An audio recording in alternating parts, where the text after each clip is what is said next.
Welcome back po sa video natin mga ka-rewinder. Ngayon po ay may re-rewinding naman tayo na water pump. So bali sunog po ito. Ngayon pinapaklas pa natin tong sunog na wire nya. So ready for rewind na naman ito.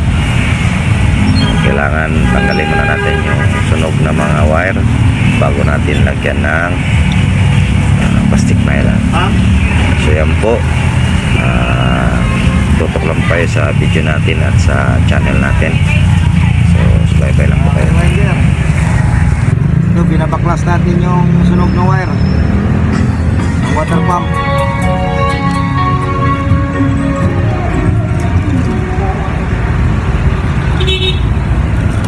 Para re-rewinding na naman ito ulit. Sunog.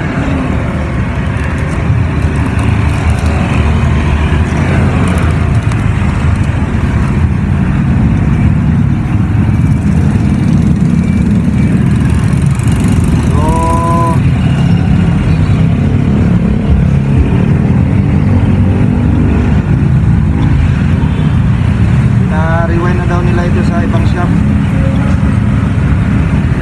Kaso nabasa sa ulan, nabasa sa tubig ulan, pasukan yung winding ng water pump. So yun, nagkaroon ng short, nasunog.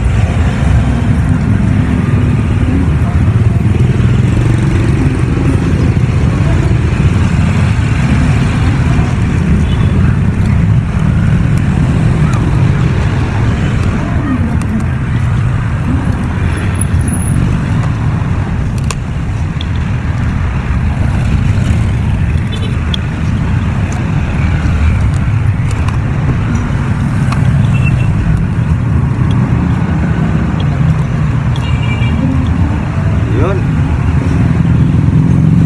Ito po yung wire ng running winding. Malalaki.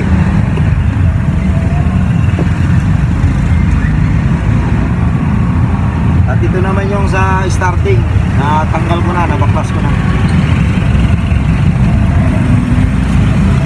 So, ganyan lang po tayo magbaklas o magtanggal ng mga sunog na wire. Yan po, kung nagustuhan yung video natin, paki-comment lang po. At huwag kalimutan i-like din. Tsaka i-share nyo na.